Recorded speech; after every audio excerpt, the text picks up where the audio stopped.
Dear Captain Kokak, taong 2019, gabi ng Huwebes. Galing ako sa overtime sa opisina sa Ortigas. Bandang alas 12 na nang makasakay ako ng Uber papauwi. Tahimik si Kuya Driver. Paglampas namin sa E. Rodriguez, napansin kong papasok kami sa Balete Drive.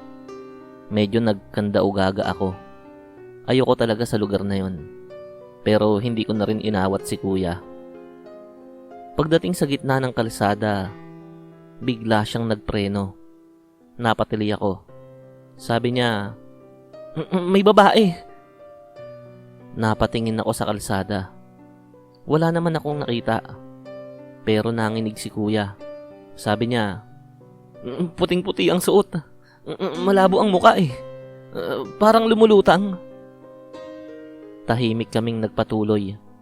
Pero maya-maya, naramdaman kong may malamig na hangin sa loob ng kotse. Tumingin ako sa rearview mirror. May babae sa likod. Mahaba ang buhok. Maputla. Nakapikit at may dugo ang parte sa leeg. Hindi ko siya naramdamang sumakay. Tumingin ako sa tabi ko. Wala naman. Pero ramdam kong parang may humihinga malapit sa leeg ko.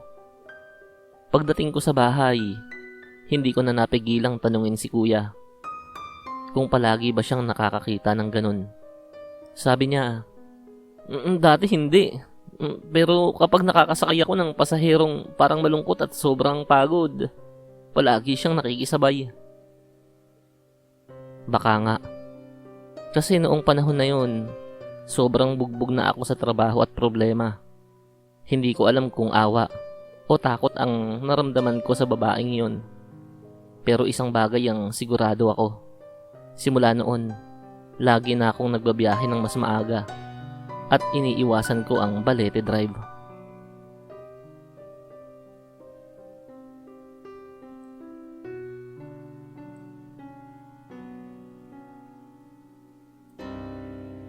Dear Captain Kokak, hindi ko akalaing mararanasan ko ito noong 2021.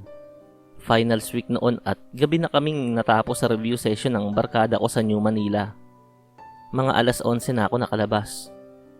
Dahil walang masakyan, naglakad ako papunta sa sakayan. Dinaanan ko ang Balete Drive. Tahimik. Walang tao. Maliban sa iilang ilaw sa mga bahay. Madilim ang paligid. May isang malaking bahay ako na nadaanan. Luma. Madilaw ang ilaw sa loob. Sa may bintana, parang may aninong nakasilip. Babae. Mahaba ang buhok. Puting-puti ang suot. Napahinto ako. Hindi ko mawari kung totoo o guni-guni. Pero nang igalaw ko ang mata ko, parang nawala siya sa bintana at sumulpot sa salamin ng isang nakaparadang kotse. Hindi ako maagalaw. Parang walang buhay ang kanyang balat.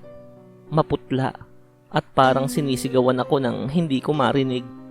Tumakbo ko papalayo, halos matumba. Pag uwi ko, nagkasakit ako ng ilang araw. Hindi naman ako nananaginip pero madalas akong magising sa kalagitnaan ng gabi. May naririnig akong kaluskos, mahihinang iyak. Nalaman ko mula sa lola ko na noong dekada 70, may estudyanteng babae raw na ginahasa at pinatay ng taxi driver sa may Balete Drive. Hanggang ngayon daw, ang kaluluwa niya ay hindi matahimik. Mula noon, hindi na ako dumaraan doon. Ayoko na kasing muling marinig ang nakakakilabot na iyak na yon, kahit kailan.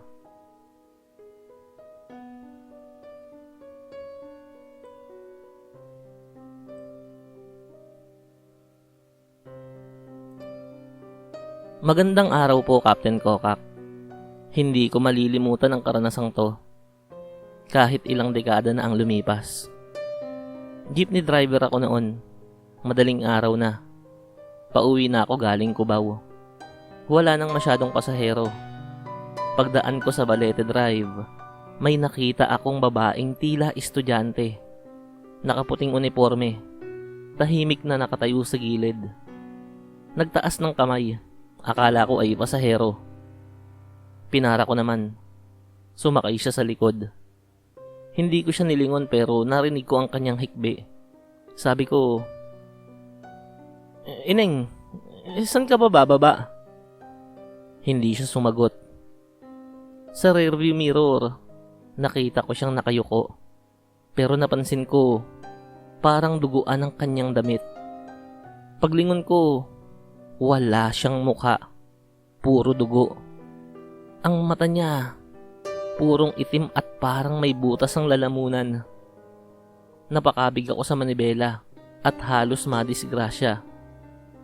Paglingon kong muli, wala na siya. Ang upuan, basa ng malamig na likido. Parang tubig ulan. Pero walang ulan nung gabing yun. Ayon sa mga matatanda, ang babaeng yun daw ay isa sa mga unang biktima ng karahasan sa lugar na yun. Isang estudyanteng pinatay at itinapon sa kalsada.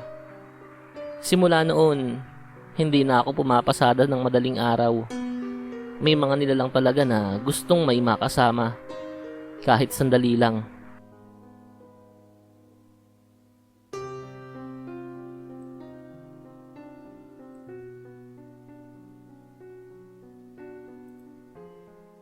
Hello po, Captain Kokak.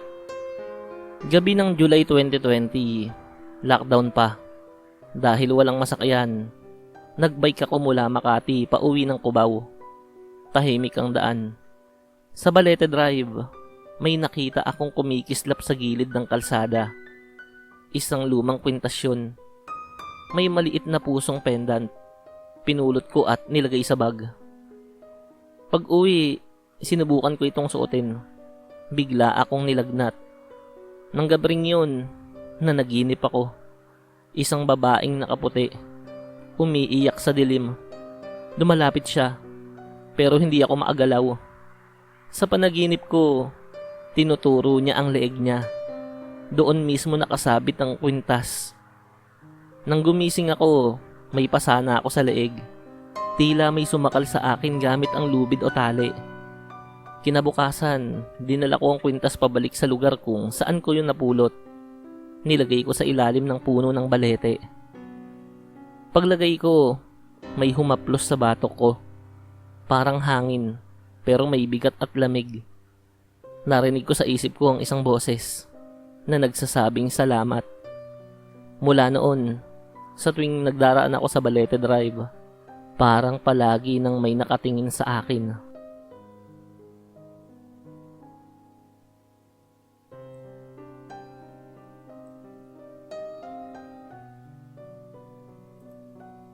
Dear Captain Kokak, March 2002 nang mangyari to. Isa po akong photographer.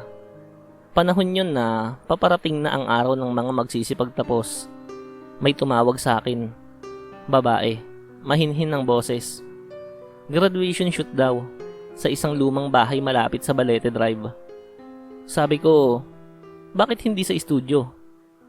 Gusto raw kasi ng classic vibes, ayon sa kanya. Pagdating ko roon, luma nga ang bahay, pero malinis. Lumabas ang dalaga, nakaputing toga, may bulaklak sa buhok. Tahimik siya pero magalang. Halos hindi ako makapaniwala sa ganda niya. Parang hindi bagay sa mundong to. Pinag-shoot ko siya sa harap ng hagdanan, bintana, at sa hardin. Seryoso lang siya. Tapos, ngumiti siya at nagsabing, "Matagal ko nang hinihintay ito." Pag uwi ko, excited na akong i-edit ang mga larawan. Pero pagtingin ko, wala siya sa kahit anong shot. As in, literal na wala. Puro background lang. Tinawagan ko ang numero. Disconnected. Hindi ko na makontak. Binalikan ko ang bahay kinabukasan. Abandonado na yon. Wasak. Puro alikabok. Wala ni sinong tao roon. Nalaman ko sa barangay na dati raw itong dorm ng mga estudyante. May isang babaeng namatay bago siya makapagtapos, na aksidente sa labas, sa mismong Balete Drive. Hanggang ngayon, nakatago pa rin sa hard drive ko ang mga litrato. Puro walang laman, pero sobrang malamig ang aura. Hindi ko na tinanggal. Sa tuwing tinitignan ko ang mga yon, parang may gusto siyang ipaalala.